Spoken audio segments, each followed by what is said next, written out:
Hi, this is Professor Stugard, and in this homework help video, we are going to learn how to use Microsoft Excel to create linear regression models. All right, so this is from your homework, so section 2.3, which is linear modeling, where we're given a table of data, and we're going to want to create a linear model based on this small table of data. So again, we have just 2 points, then it's easy. We can use the slope formula and then the point slope and find our equation of the line. But when we have more than just 2 data points, it's a good idea to let technology kind of help us out with this.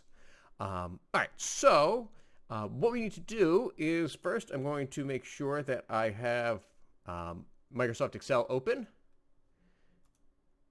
because we need to copy and paste here into Microsoft Excel. Zoom it in so we can see better. So once I have that open, and again that comes with the Microsoft Office 360 package. Basically, I'm going to just copy and paste this data. So, kind of drag and drop. Then I'm going to copy, so Control C, or we can, right click with the mouse. And then I'm going to paste that into Excel here. So, we have our data.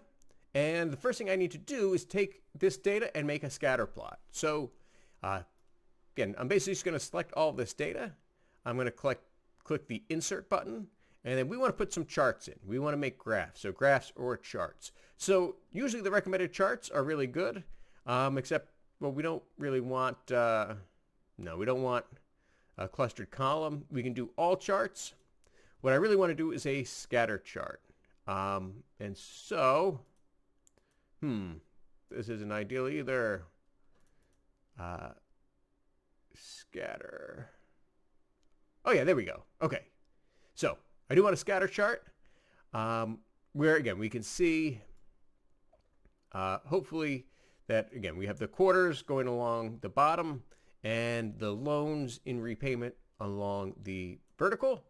We can use the plus button here to add elements. So it's usually a good idea to add some axis titles. So again, my x-axis here, this is the quarter, and then the loans in repayment, again, that's really what this vertical axis is.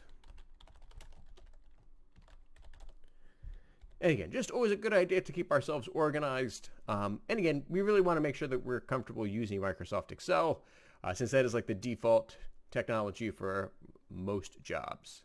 All right, now I have my scatter plot. I can see that this definitely seems to follow a pretty linear pattern, right? We have a line here. So I'm going to click those dots, and you can hopefully see that those dots are kind of selected here. And then if I right click any of the dots, I want to add my trend line. So I have my line. Now this is my linear regression line. It's calculating it for me. We have some options here.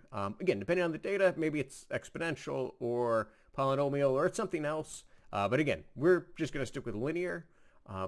Again, we can set a bunch of other things as well, but really the only thing I want to see now is my equation. So I can see my equation. I can also display the R squared value, which again, that's going to tell me how strong of a correlation I have. But here is my linear regression model. There's my equation. So I can even basically copy and paste this into a cell because it's going to let me do some math with this as well. But anyway, so there's my equation, the 24.821x plus 484.29. So let's just double check with the homework. We want to find a linear model for this line. So y equals, so we're going to round to the nearest tenth. So that means 1 decimal place, and there's a spot. Again, here's the x, so I need my slope first. So looking at this, so my slope is going to be 24.8. So 24.8 plus, and then my y-intercept. So my constant term there, and looks like that's the 484.29. But again, if I round that to 1 decimal place, 484.3. I got to round up. 484.3. 0.3, there we go. I will check my answer, and yes, well done. Microsoft Excel is able to do that for me. So Now I want to know the amount of loans in repayment in quarter 8. And that's approximately going to be what amount of money. So again, this is in terms of billions. But again, we're just going to type in whatever the thing approximates. Now, sometimes we would have to do algebra if we want to work backwards, but this one is easy because we just got to plug in x. So again, I can actually use this formula right here. I can do math in Excel. It is a mathematical tool. It's a calculator. If I wanted to do math, I need to start with the equal sign. So equals. And again, we want to make sure that we do exactly what we typed in before. So 24.8, right? That is my slope, times x. Times is shift 8, or there's a times sign over on the number pad as well. But again, it's going to be that little star symbol.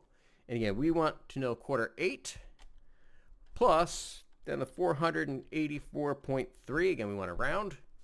Again, just make sure that, again, Excel is going to follow the order of operations, but just use the times and the plus appropriately. We press enter, and it's going to predict 682.7 billion. And so if I go back to my homework now, round to the nearest integer. Okay, so integer, round to the nearest 1. So I got to round up. So 683. Check the answer, and boom. Nice. We did this whole problem using Microsoft Excel. Now, again, some of the other ones require a few other steps, and we might have to actually write it down and use some algebra, but that's fine. This is how we use technology, specifically Microsoft Excel, to find our linear regression lines. All right, hopefully that helps you with your homework. If you have any questions, please let me know, and as always, please take care of yourselves.